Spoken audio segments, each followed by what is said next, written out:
Hey guys, welcome back to another Skyrim mods video. This one might actually be a little shorter than my other videos due to real life circumstances. But today I just have a handful of new mods that are kind of underrated. Some of them might have did pretty good by the time that this video comes out. They were still new when I first found them.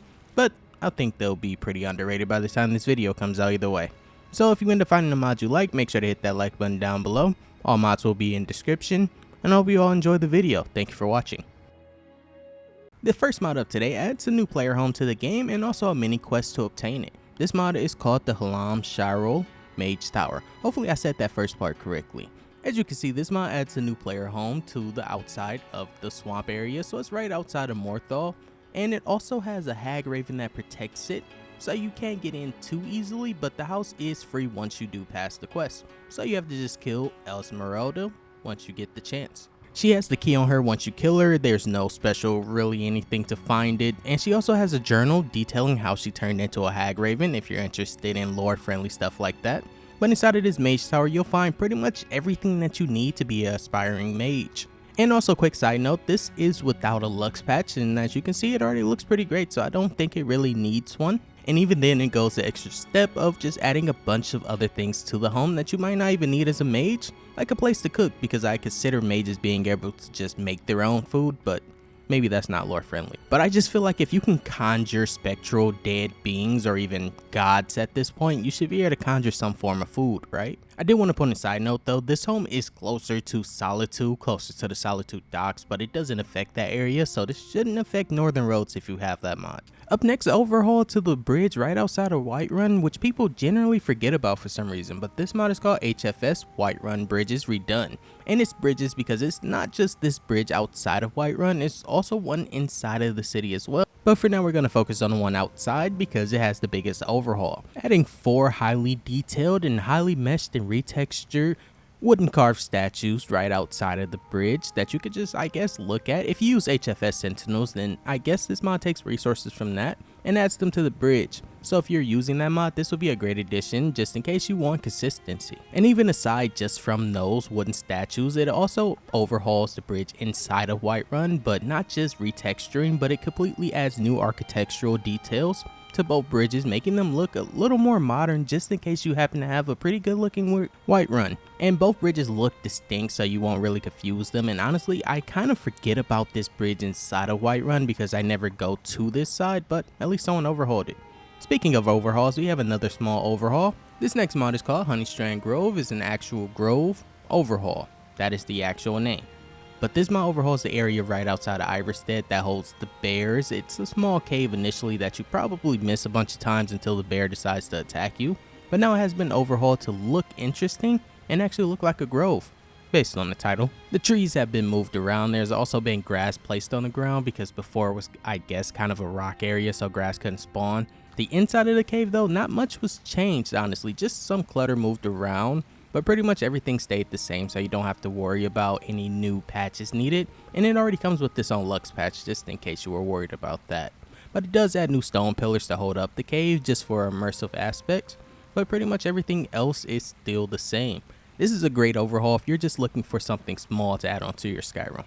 Hey guys, wanted to take a quick break to add the fact that this video is sponsored by Aniba, which is a great way to find games just in case you don't have the money to buy the full game, or maybe you're saving up for that big game to come out soon and you just want something cheap to play. This site has pretty much everything from Game Pass to just regular gift cards that you can give to your friends and family. But not just that, it also has a lot of other side things like even Windows if you somehow broke your computer and needed to install Windows, or even buy a new version for a new PC that you're currently building. This site pretty much has everything, even things that I'm still finding to this day. And if you really do not trust it, you can also look to the left, and certain times it'll show bookmarks of people actually buying things before you, and also the rating that they give once they do buy it. But up next we have a new armor mod that is for females only. This new armor mod is called Duchess, and this version I'm using is a 3BA, and it comes with SMP physics, so you do need SMP or else your clothing will clip into the ground. And while this may look like a clothing mod, it initially counts as a light armor, but it Both options are included when you first install the mod, so you can choose between this just being clothing or a light armor. There's really no difference besides just armor. The look stays the same no matter what you choose. And honestly, this outfit is pretty simple. There's no multiple different color variants. What you see is what you get, but at least it comes with SMP, and the greatest part about it is that it has 9 pieces, so you can make this as, not safe for work for lack of better words, as you want it to be. Or you can just have it looking like this because this is the full setup equipped. Up next, one of my new personal favorite mods that have to bring us to Windhelm, because not a lot of mods touch Windhelm.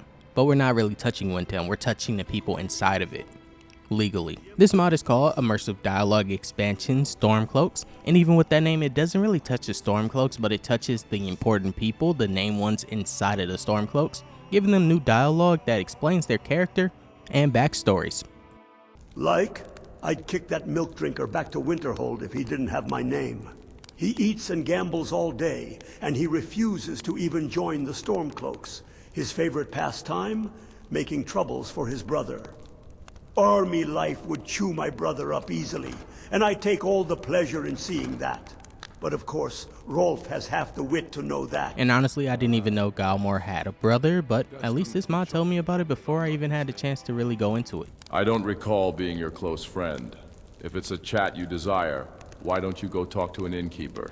And not just that, it also goes even further and touches on an important quest that people kind of skip. This mod touches on the quest, I believe, called Season Unending, where you have to save a brother who has been arrested by the Thalmor. Generally, if you're an Imperial, you can just take a letter from General Tullius and they'll release him. But this mod provides an alternative where you can actually join the Stormcloaks and still have him freed. I mean, it won't be easy though. But up next, we have a new retexture for the farmhouses around Skyrim, and probably one of my new favorites. This mod is called Vanaheimr, Farmhouses, Complex Material, and PBR. And if you're wondering what PBR is, that is for people that use community shaders, so if you don't know what it is, you probably don't have to worry about that.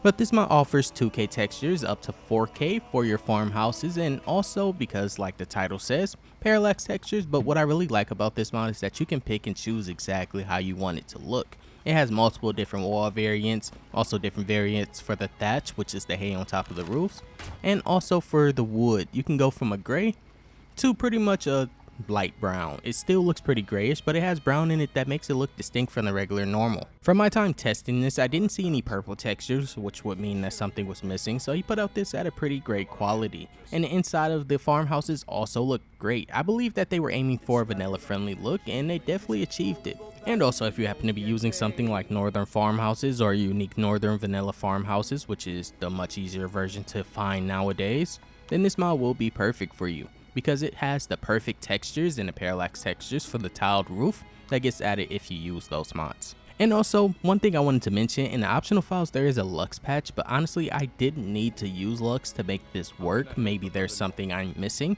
but just in case you think you want to grab that Lux patch, it is in the optional files. This mod does require you to use PG Patcher to get the full effect of this mod, which I did not run, but the complex parallax textures were good enough for me to do the showcase, because they look great even when I was face planting them. So with that, I would say I was running this mod at about 50% of the total beauty that this mod could actually be at. But you have better computers than me at this point, so give it a try. And that was pretty much it for today, guys. Thank you for your time, and like I said, if you found a mod that you like, make sure to hit that like button, and also don't forget to endorse mod authors for making mods free. So hope you all have a great rest of your day or weekend whenever you decided to watch this. Peace and love, guys.